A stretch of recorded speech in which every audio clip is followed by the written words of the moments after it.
이 세상에 있는 모든 동물, 이 세상 가운데 있는 모든 생명체 가운데 사람이 가장 연약한 존재임을 볼 수가 있습니다.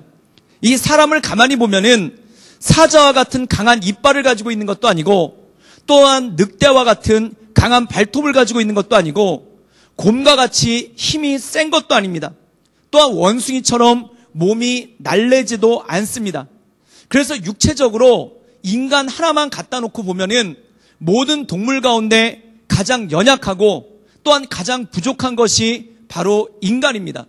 그래서 만약에 인간을 정글에다 그냥 갖다 놓으면은 생존할 수 있는 확률이 가장 적고, 또한 짐승들이 우글우글거리고 있는 밀림에다 사람을 갖다 놓으면은 가장 오래 살지 못하는 것이 바로 인간입니다. 그래서 어떻게 보면은 생존력이 가장 약한 것이 바로 인간이라는 것이죠. 그렇다면 궁금한 것이 있습니다. 하나님께서는 인간을 존귀한 자로 창조하셨는데, 그리고 모든 짐승들과 구별되게 창조하셨는데, 그리고 하나님의 형상대로 창조하셨는데, 왜 하나님께서 창조하신 다른 동물들보다, 다른 짐승들보다 훨씬 연약하게 창조하셨겠습니까? 게다가 인간의 몸에는 짐승들처럼 털도 없기 때문에 날씨가 덥거나 추우면은 옷을 입지 않고는 자체적으로 생존할 수 없는 그러한 연약함을 가지고 있는 것이 바로 인간입니다. 그런데 하나님께서는 인간을 이렇게 가장 연약한 존재로 창조하시고 생육하고 번성하고 이 땅을 다스리라 라고 말씀하셨습니다. 그럼 왜 가장 연약한 존재로 지으셨을까요? 그런데 한 가지 중요한 점이 있습니다. 그것은 뭐냐면 인간은 연약하기 때문에 모일 수밖에 없다는 겁니다. 그리고 인간은 연약하기 때문에 공동체를 구성할 수밖에 없다는 것이죠. 사랑하는 여러분, 인간이 도구의 힘 때문에, 그리고 머리가 좋기 때문에 모든 짐승들을 이겼다라고 진화론자들은 얘기합니다. 그런데 아무리 머리가 좋고 도구의 힘이 있어도 어떻게 칼 한 자루 잡고 사자를 이길 수 있겠습니까? 어떻게 창 하나 가지고 곰을 이길 수 있겠습니까? 우리가 사자와 곰을 이길 수 있는 이유는 도구의 힘도 있겠지만 그 사람들이 협동하여서 공동체를 이루고 조직을 이루고 곰 한 마리를 잡기 위해서 포위망을 형성하고 함정을 파고, 또한 그것에 대해서 계획을 짤 수 있는 그러한 공동체와 사회, 즉 집단이 있기 때문에 세상을 정복하고 세상을 지배할 수 있다는 것입니다. 사랑하는 여러분, 맹수들을 보면은 강할수록 집단을 이루지 않습니다. 그 이유가 뭐냐면 자체적으로 강하기 때문에 그렇죠. 그러나 인간은 가장 미약한 존재이기 때문에, 그리고 가장 연약한 존재이기 때문에 공동체를 이루지 않으면 살 수가 없고, 또한 집단을 이루면은 생존할 수 없는 것이 바로 인간의 본질이라는 것입니다. 그럼 하나님께서 사람을 가장 연약하게 창조하신 데는 이유가 있습니다. 그게 뭐냐면 혼자 살지 말고, 그리고 각자 살지 말고 공동체를 이루며 함께 돕고 서로 의지하며 서로의 힘이 돼주기 위해서 살라는 것이 바로 하나님의 창조의 원리라는 것입니다. 만약에 인간이 사자보다 강하다면, 그리고 인간은 곰보다 강하다면은 절대 뭉치지 않을 것입니다. 사회를 이루지도 않고 집단을 이루지도 않을 것입니다. 그러나 가장 미약한 존재이기 때문에 사람은 모일 수밖에 없고 집단을 이룰 수밖에 없다는 것이죠. 그래서 작게는 가족이라는 공동체를 이루고 크게는 나라와 민족이라는 공동체를 이루어 나가면서 집단을 이루고, 그 집단을 이뤘기 때문에 이 세상을 정복하고 이 세상 가운데 생존할 수 있는 능력이 우리 가운데 주어졌다는 것입니다. 그것이 바로 하나님께서 사람을 가장 미약한 존재로, 그리고 사람을 가장 약한 존재로 창조하신 창조의 섭리가 그 안에 있다라는 것입니다. 그래서 우리는 각자 살아서는 절대 살 수 없습니다. 공동체를 이루어야 되고 한 몸을 이루어야 되고 또한 한 마음을 가지고 나가야지만 온전하게 나갈 수 있는 것이 바로 인간이라는 것입니다. 그럼 인간은 언제 무너지는가? 인간은 언제 깨지는가? 도구가 없기 때문도 아니고 또한 지혜가 부족하기 때문도 아닙니다. 인간은 언제 무너지냐면 흩어질 때 무너집니다. 그리고 공동체가 깨질 때 무너질 수밖에 없다라는 것입니다. 사랑하는 여러분, 하나님께서 인간을, 남자와 여자를 창조하시고 그리고 에덴 동산에서 공동체를 이루면서 살도록 창조하셨는데 그것을 깬 것이 있습니다. 그것이 뭐냐면 바로 죄라는 것입니다. 죄는 뭘까요? 한마디로 얘기해서 서로에게 혐오감을 느끼게 하는 것입니다. 그리고 서로에게 실망을 느끼게 하는 것입니다. 서로에게 혐오감을 느끼니까 서로 흩어지게 되고, 또한 서로에게 실망하게 되니까 서로 갈라지게 된다는 것입니다. 사랑하는 여러분, 가정이 깨질 때도 마찬가지입니다. 부부간에 혐오감을 느끼기 시작하면, 또한 부모 자녀 간에 혐오감을 느끼기 시작하면은 그 가정은 깨집니다. 교회도 마찬가지입니다. 사회도 마찬가지입니다. 많은 사람들이 우리나라를 바라보면서 위기라고 얘기합니다. 진짜 위기가 뭘까요? 경제적인 위기도 큰 위기입니다. 또한 정치적인 위기도 큰 위기입니다. 그러나 우리나라 가운데 있는 진짜 큰 위기는 뭐냐면 갈라지고 있다는 겁니다. 그래서 세대별로 갈라지기도 하고, 정치적인 성향에 따라 갈라지기도 하고, 지역별로 갈라지기도 하고, 최근에 가장 이슈가 되는 것 중에 하나는 뭐냐면 남녀 간에도 갈라지는 그러한 이유가 있습니다. 그럼 그 갈라짐의 바탕에는 무엇이 있을까요? 혐오가 있다는 것입니다. 그 갈라짐의 바탕에는 실망이 있다는 것입니다. 그렇기 때문에 사람들이 서로 갈라지고 각자 살려는 그러한 모습이 나타나기 시작하죠. 그래서 뭐라고 얘기하냐면은 함께 있어서 괴롭느니 혼자 있어서 외로움을 택하겠다라는 그러한 사람들이 갈수록 많아지는 것을 보게 됩니다. 교회 공동체에서도 마찬가지입니다. 많은 분들이 교회에 오지만 등록을 하지 않고 예배만 드리고 돌아가는 경우가 있습니다. 그래서 왜 그러십니까? 라고 얘기하면 교회에서 사람들에게 받은 상처가 많아서, 교회에서 사람들한테 실망한 것이 많아서 함께 있어서 괴롭느니 혼자 있어서 외롭고 말겠다라는 그러한 말들을 많이 합니다. 또한 가정도 마찬가지죠. 많은 분들이 결혼 자체를 부정적으로 생각하는 경우가 있고, 또한 자녀를 낳고 양육하는 것을 부정적으로 생각하는 경우가 있습니다. 왜 그러냐고 물어보면은 함께 있어서 괴로움느니 혼자 있어서 외롭고 말겠다라는 그러한 말들을 많이 하는 것을 보게 됩니다. 사랑하는 여러분, 사람은 약한 존재입니다. 약하기 때문에 공동체를 이루어야지만 살 수 있고, 약하기 때문에 서로 의지해야지만 살 수 있는데, 이 죄악 많은 세상의 특징이 뭐냐면 갈수록 갈라진다는 거예요.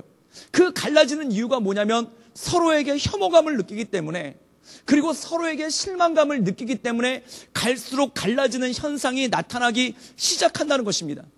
그때 하나님께서는 이 죄 가운데 빠진 사람들, 이 아담과 하와가 창세기 3장에 죄를 지었을 때 서로에게 혐오하게 되고 서로에게 실망하게 됩니다. 그때 하나님께서 하신 것이 무엇입니까? 양을 잡아서 그 가죽으로 서로의 치부를 가려주십니다. 서로에게 실망스러운 부분을 가려주십니다. 서로에게 혐오스러운 부분을 가려주십니다. 그것이 바로 십자가 사역의 예표라는 것이죠. 그래서 성령은 어떤 영인가? 하나 되게 하는 영이라는 것입니다. 성령은 어떤 영인가? 우리로 하여금 온전케 하는 영이라는 것입니다. 저는 우리 교회와 모든 가정과 나라와 민족이 성령 안에 예수 그리스도의 보혈로서 하나 되는 역사가 있기를 주님의 이름으로 축원합니다. 서로에게 실망한 것이 있다면, 또한 서로에게 혐오하는 것이 있다면, 또한 서로에게 더 이상 저 사람에게는 기대할 것이 없다라는 마음이 있다면, 그 가운데 성령께서 부어주셔서, 성령의 역사는 무엇입니까? 하나 되게 하는 역사. 성령의 역사는 무엇입니까? 가운데 막힌 담을 허무는 역사. 그러한 역사가 우리 민족 가운데, 우리 교회 가운데 있을 수 있기를 주님의 이름으로 축원합니다. 그렇다면 하나님께서 교회를 세우신 이유는 무엇입니까? 치유하기 위해서입니다. 치유란 무엇입니까? 서로에게 실망하고 있는 것, 또한 서로에게 혐오하고 있는 것, 또한 서로에게 낙심하고 있는 그 모든 것들 가운데 성령께서 오셔서 치유하고 회복하는 역사가 오늘 말씀 가운데 나온다는 것입니다. 오늘 말씀을 보면 14절에 이렇게 말씀하고 있습니다. 너희는 너희를 박해하는 자를 축복하고 저주하지 말라라고 말씀하고 있습니다.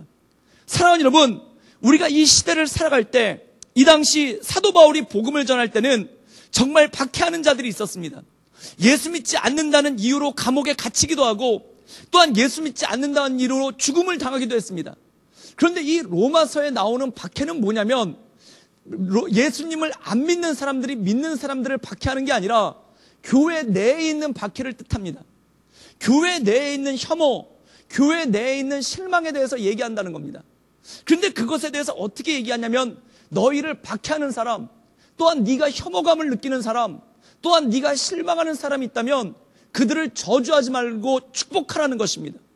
사랑하는 여러분, 우리가 살아갈 때 보면 정말 우리를 예수 믿지 말라고 위협하고 또한 우리에게 원수되는 사람이 얼마나 있겠습니까? 그런데 세상을 살아가다 보면, 또한 특별히 교회 공동체를 이루다 보면, 또한 가정생활을 이루다 보면은 별것 아닌 것인데 그것이 마음에 상처가 되고 마음 가운데 어려움이 될 때가 있다라는 거예요. 제가 대학교 다닐 때 자취를 했었습니다. 그때 제가 정말 사랑하는 친구, 정말 좋아하는 친구랑 같이 한 집에서 살았죠. 그래서 처음에는 이 둘이 같이 한 집에서, 남자친구입니다. 자취를 하고 살았는데, 오해 없으시길 바랍니다. 제 친구랑 같이 자취를 하고 살았는데, 그런데 그렇게 친한 친구인데 문제가 생기기 시작하는 거예요. 실망시키는 일이 생기는 거예요. 혐오를 일으키는 일이 생기는 거예요. 그게 뭐냐면, 제가 다른 데는 다 둔감한데 이 두피가 되게 예민합니다. 그래서 샴푸를 꼭 써야 되는데 샴푸도 보통 샴푸가 아니라 한약 냄새가 나는 샴푸를 써야지만 제 머리가 온전해집니다. 그래서 그 샴푸를 갖다 놓고 머리를 감는데 제 같이 있는 친구는 약간 머리가 돼지털 같아요. 그래서 걔는 퐁퐁으로 감던 암으로 감던 아무 문제가 없습니다. 그런데 어느 날 제가 이렇게 샴푸를 그 목욕탕에다 놓고 샴푸를 보는데 샴푸의 양이 급격하게 줄어들기 시작하는 거예요. 그래서 제가 곰곰이 봤더니 그 친구 머리에서 언제부턴가 한약 냄새가 나기 시작하는 거예요. 그 친구가 제 샴푸를 쓰는 거죠. 그래서 사람이 치사해지려면 어디까지 갈 수 있냐면은 제가 샴푸에다 눈금을 다 해놨어요.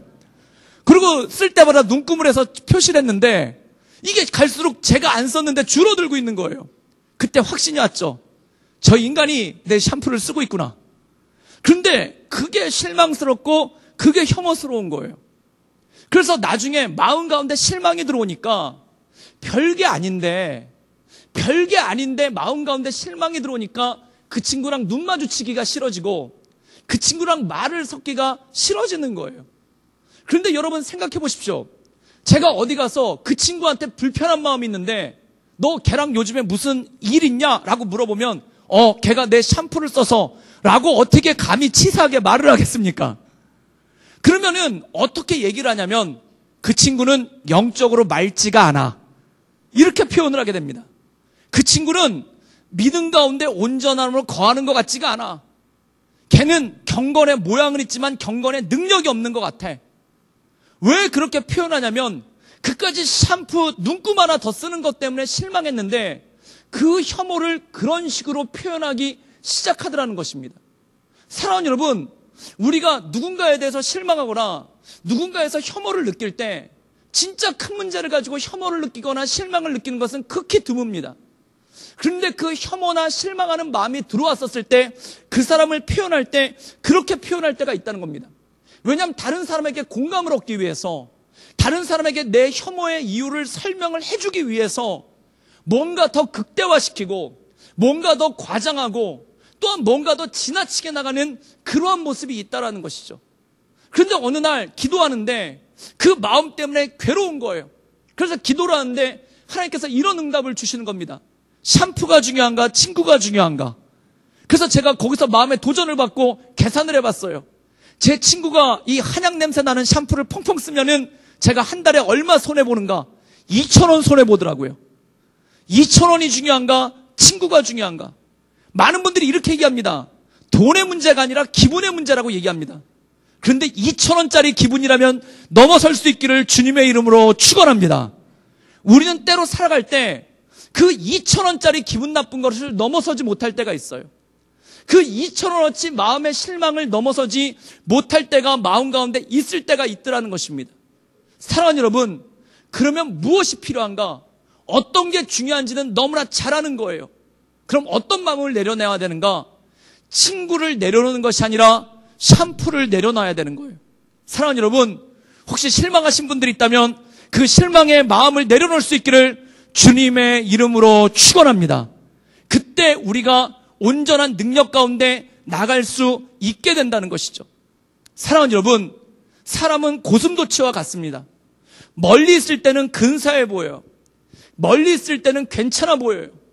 근데 가까이 가면 가까이 갈수록 어떠냐면 서로의 죄성에 찔리게 되고, 또한 서로의 죄성에 실망하게 되고, 또한 서로의 죄성에 낙심할 때가 있다는 것입니다. 그래서 차라리 멀리서 볼 때는 사랑하는 게 어려워 보이지가 않는데, 차라리 멀리 서 있을 때는 그냥 그 사람에 대해서 실망할 것도 없고 긍정적으로 볼 수가 있는데, 가까이 다가가면 다가갈수록 실망하고, 가까이 다가가면 다가갈수록 혐오하게 되는 마음이 생길 때가 있더라는 것입니다. 그럼 그런 마음들이 들어올 때 어떻게 해야 되는가? 사람은 두 가지로 반응합니다. 가까이 있어서 찔리니까 넘어서려고 하는, 멀리 떠나려고 하는 부분이 있습니다. 그래서 가까이 하지 않고 멀리 하려고 합니다. 어느 순간 옛날엔 친한 것 같았는데 그 사람 가시에 찔리고 난 다음에 그 다음에 멀리 하면서 말도 잘 하려고 하지 않고 인사도 잘 하려고 하지 않고 눈도 잘 안 마주치려고 하는 경우가 있습니다. 또 어떤 경우가 있냐면 가까이 있어서 찔리면 찔리는데 그냥 포기해버리는 경우가 있습니다. 기대해봤자 실망하니까 아예 포기해버리자. 그리고 그 사람에 대해서 포기해버리는 경우가 있습니다. 그러나 하나님께서 원하시는 것은 무엇인가? 바로 넘어서라는 것입니다. 어떻게 넘어서는가? 바로 내 마음 가운데 그 2,000원짜리 기분 나쁜 거라면, 또한 내 인생 가운데 그 2,000원짜리 혐오라면, 그리고 내 마음 가운데 그 2,000원짜리 실망이라면 그것을 넘어서라는 것입니다. 사랑하는 여러분, 우리가 2019년도를 맞이하여 그 모든 것들을 넘어설 수 있기를 주님의 이름으로 축원합니다. 예, 아멘이 적으신 걸로 봐서 넘어설 마음이 없으신 것 같습니다. 넘어설 수 있기를 주님의 이름으로 축원합니다. 우리가 한 해를 넘어가면서 많은 결단을 하기도 합니다. 다이어트를 결심하기도 하고, 또한 영어 공부를 결심하기도 하고, 또한 새롭게 뭔가 되기를 결심하기도 합니다. 그런데 많은 결심 중에 하나가 내 주변 사람들과 잘 지내보자는 결심을 할 때가 있습니다. 그런데 번번이 실패하고 번번이 넘어지죠. 잘 지내보기로 결심했는데, 잘 지내보기로 결단했는데 오히려 더 멀어진 것 같은 느낌을 받을 때가 있다라는 것입니다. 그럼 무엇이 필요한가? 성경은 말씀하고 있습니다. 우리의 힘으로 사람을 넘어설 수 없다라는 것입니다. 우리의 결단으로 사람을 넘어설 수 없다라는 것입니다. 그럼 무엇이 필요한가? 성령의 충만이 필요합니다. 저는 우리 모든 성도들이 성령 충만할 수 있기를 주님의 이름으로 축원합니다. 그래서 사람에 대한 혐오가 있다면 그것을 넘어설 수 있기를 주님의 이름으로 축원합니다. 그리고 내 가족들 가운데 혐오가 있다면 그것을 넘어설 수 있기를 주님의 이름으로 축원합니다. 또한 교회 안에서 다른 지체들에 대한 혐오가 있다면 그것을 넘어설 수 있기를 주님의 이름으로 축원합니다. 그것을 교회에서 넘어서기 시작할 때 세상에서 넘어설 수 있게 되는 것이고, 그것을 세상에서 넘어설 수 있을 때 우리가 하나님의 말씀 가운데 온전함으로 살아갈 수 있는 능력이 생긴다는 것이죠. 그러나 사랑하는 여러분, 새로운 2019년도 이 마음으로 결단하며 나가기를 주님의 이름으로 축원합니다. 할 수만 있다면 모든 사람과 화목할 수 있기를 주님의 이름으로 축원합니다. 내 마음 가운데 실망하는 마음, 혐오하는 마음이 있다면 넘어설 수 있기를 주님의 이름으로 축원합니다. 그래서 온전한 공동체, 함께 울고 함께 즐거워하는 그러한 공동체로 우리 구덕교회가 서나가며, 또한 더 나아가서 세상의 빛과 소금으로서 함께 울고 함께 즐거워하는 주님의 공동체로 이 나라와 민족을 세워나가는 우리 모든 성도들 되기를 주님의 이름으로 축원합니다. 함께 기도하시겠습니다. 이 시간 함께 기도할 때 우리가 결단하며 주께 나아가오니 주님, 우리의 마음을 새롭게 하시고 우리의 마음을 온전케 하시사 하나님 말씀 가운데 나갈 수 있도록 주님 도와주시고, 하나님의 인도하신 가운데 우리가 온전함으로 나갈 수 있도록 주님 우리를 축복하여 주시며 역사하여 주시옵소서. 우리 다 같이 간절한 마음으로 주께 기도하며 나아가겠습니다. 함께 기도하시겠습니다.